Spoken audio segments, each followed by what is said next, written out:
आज के इस गरिमामय सभागार में मंचासीन आज के हमारे कार्यक्रम के मुख्य अतिथि मेरे बड़े भाई आदरणीय संतोष बेताले जी, हमारे बीच वनमाली सृजन पीठ के खंडवा से पधारे आदरणीय जैन साहब, आदरणीय खंडपुरे साहब जो हमारे रोटेरियन भी रहे हैं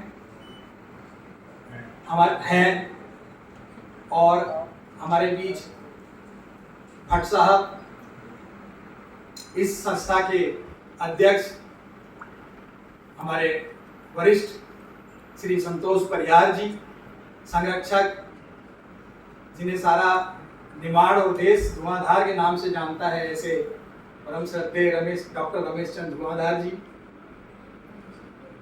और हमारे इस कार्यक्रम के बहुत अच्छे सूत्रधार जो थे हैं अभी, निर्मल जिनका उपनाम है, मेरे भाई संदीप शर्मा जी, और इस सभागृह में उपस्थित वरिष्ठ साहित्यकार, कविजन, लेखक और गणमान्य जन। आज हमारे लिए ये पल एक ऐतिहासिक पल है, एक अनमोल क्षण है जब हमारे बीच एक ऐसे रचनाकार की पुस्तक का विमोचन हुआ है जो न केवल एक प्रखर ओजस्वी वक्ता हैं, बल्कि एक प्रतिभाशाली अद्वितीय लेखक हैं, एक सुरीले गायक हैं, एक सफल व्यवसायी हैं, एक वरिष्ठ समाज सेवी हैं, और इन सबसे बढ़कर एक बहुत अच्छे इंसान हैं। तो एक बार जोरदार तालियां मैं चाहूंगा सभी। वक्ता के तौर पे जब वो बोलते हैं तो उनका शब्द शब्द जादू है, लगता है कि मां सरस्वती साक्षात बोल रही है, ऐसी उनकी ओजस्वी वाणी है। जब वो लिखते हैं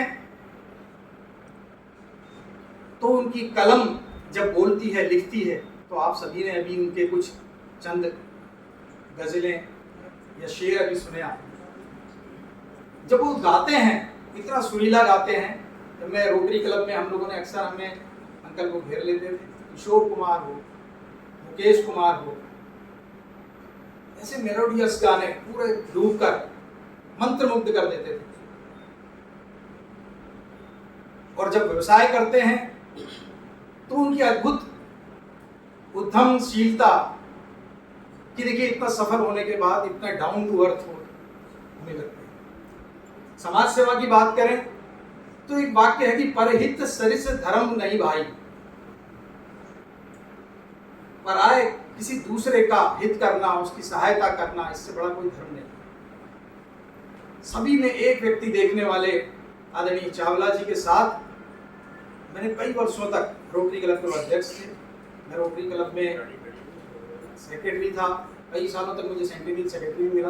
अब इनके कार्यकाल में इतने अच्छे अच्छे कार्य हुए कि इन्हें पॉल हैरिस फेलोशिप प्रदान हुई, जो बहुत विरले लोगों को मिली। तो ऐसा व्यक्ति जिसकी आज यहाँ पर पुस्तक का विमोचन हुआ है, जरूर वो पुस्तक जब पाठक उसे पढ़ेंगे तो पाठकों के हृदय को स्पर्श करेगी, उनका सोचने का, समझने का दृष्टिकोण बदलेगा। और ये जितने गुण मैंने बताए ना, इन गुणों का संगम जब होता है तो वो मिलकर एक ऐसा इंसान बनाता है जिसे राजपाल सिंह चावला है। मेरा सौभाग्य रहा है, मेरे पिताजी के बहुत अच्छे दोस्त रहे हैं। अक्सर कहते थे वो हरियाणा के हैं, ये पंजाब के, हरियाणा पंजाब की दोस्ती की मिसालें देते थे। बहुत अच्छा एक सुनहरा वक्त गुजरा मुझे जैसे ही पता चला। अब मैं थोड़ी सी बात बताना चाहूँगा। अभी संदीप भाई कह रहे थे कि उनकी गजलों में इतना दर्द। एक फिल्म थी शराबी, आप लोगों ने देखी थी? शराबी में अमिताभ बच्चन शायरी करता था, उसमें दर्द नहीं आता था।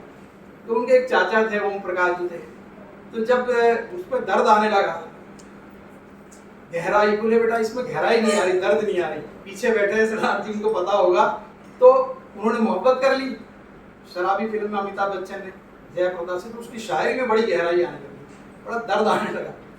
मैं भी इतने सालों से कहीं ना कहीं व्यस्त जीवन है, मेडिकल फील्ड के हैं, मैं भी लिखता था, मैं भी आपको कुछ सुनाऊंगा, मैंने भी कुछ लिख के रखा, काफ़ी इधर उधर 20-25 मेरी भी कविताएं मैंने लिखी। ये दर्द नहीं आ रहा था।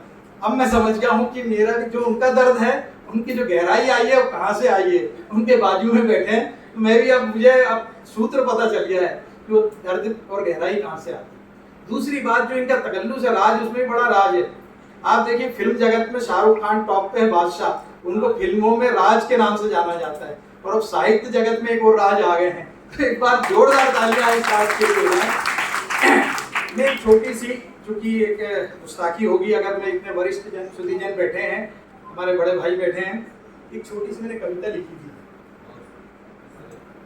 तो वो मैं आज उनके समीप उनके चरणों में बैठकर ही समर्पित करता हूँ। और कोई गलती हो तो छोटा नादान को समझ के माफ कीजिएगा। और अगर आपको पसंद आई तो मैं भी ये हिमाकत करूंगा कि मैं भी अगली पुस्तक जो है जरूर ये वनमाली सृजन संस्थान से जरूर करूंगा।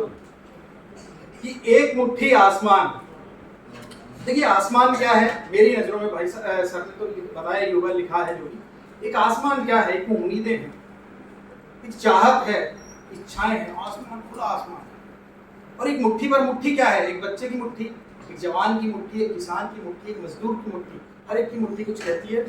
एक मुट्ठी आसमान में ख्वाब सजे हैं अनगिनत, एक मुट्ठी आसमान में ख्वाब सजे हैं अनगिनत, लंबे हाथ बढ़ाए हमने पर दूरी है अनंत। सपनों का सफर है लंबा, सपनों का जो हमारी इच्छाएं हैं, सपनों का सफर है लंबा, राह धुंधल की सही, इच्छाओं को दबाए चले जो थी कभी अनकही। हमने वो इच्छाएं कभी कही नहीं किसी। उम्मीदों के नर्म परों से उड़ान भरी हमने जब, जमीने जकड़ लिया उड़ने न दिया बेसबब। आसमां छूने की आरजू दिल में है कहीं दबी, आसमां छूने की आरजू दिल में है कहीं दबी, पर कदमों की बेड़ियां सोच को नहीं मिली। मुट्ठी में बंद किया था जो एक टुकड़ा आसमान, मुट्ठी में बंद किया था जो एक टुकड़ा आसमान, पर एहसास हुआ हमें ये था सिर्फ एक गुमान।